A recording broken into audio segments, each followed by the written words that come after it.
So Mars is on the move, on the move, on the move. Almost out of there. Mars has been in the sign of Scorpio since the 4th of January, and I don't know you, but I'm over being in that sign. So, but it's the last 2 and 3 degrees of Scorpio. So all signs of the zodiac need to finish up projects, some that have been pending for as long as 22 months, because that's how long it takes Mars to go through all 12 signs. So rather than starting new projects this week, it's a good time for everybody to finish them up. And I thought I would tell them which sector they need to pay attention to. So for Pisces, the sign that we are in, it's in their 9th house of the law. Legal matters, important matters, educational matters, matters at a distance. Any kind of one-to-one kind of conflict should be wrapped up by the end of this week, which I think is great news for anybody. For Aries, it's in their 8th house of other people's money. They have been nickeled and dimed to death with unanticipated expenses, things that just came out of the blue, where they had to try and repair something, and so at least that financial onslaught is over, and whatever money they have left at the end of the week, they can actually both nickels hold on to. For Tauruses, it's been in their 7th house of partners, and it's an oppositional energy, and it seems that everything Taurus tried to do was met with some sort of resistance from either partners or people they work with, but some kind of opposition, and that all melts away by the end of this week, and it brings pretty good news for Tauruses, and people stop pointing their finger and yelling at them, for the most part.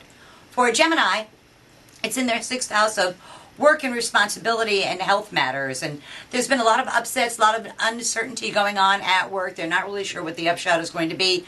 They find that out by the end of this week, and if they still have their job on Monday, they get to keep it, which is the important thing. For Cancers, yeah, you bet. For Cancers, 5th house of love affairs, children, sports, amusements, pleasures, anything entertaining. Cancers have begun, if they're single, new love relationships.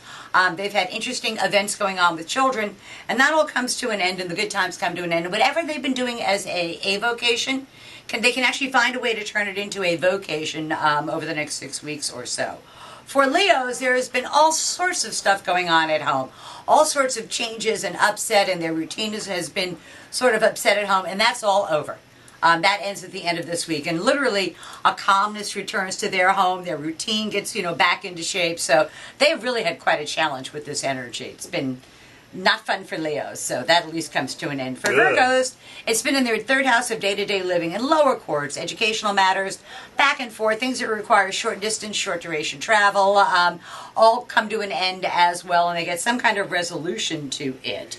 For Libras, they have spent a ton of money, not on unanticipated expenses, but anticipated expenses. And whatever it is that they were doing, they didn't think it was going to cost as much as it did, and they didn't think it was going to take as long as it has. And so for them, that comes to an end at the end of this week, too. And again, if they have 2 nickels left together at the end of the month, they will be happy.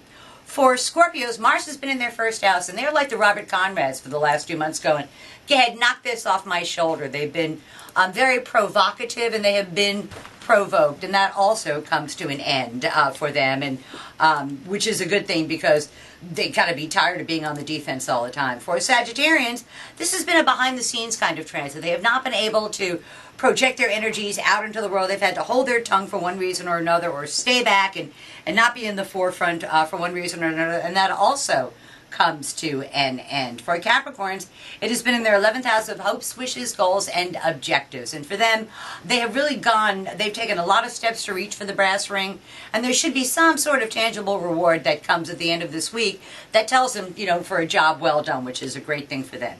For Aquarians, the last sign, it has been in the 10th house of career and public standing, and Aquarians everywhere have just been going like this, just trying to duck, trying to make sure the lightning bolt doesn't hit them. And what they don't realize is, I don't think the boss was really gunning for them. It was who was gunning for the person above them. So, but all of that uncertainty at work, what that outcome is going to be, that also comes to an end when Mars changes signs. So finish up those projects you've begun. Don't start new ones till the following week, and that's tomorrow's news today. See you next week. Always a pleasure.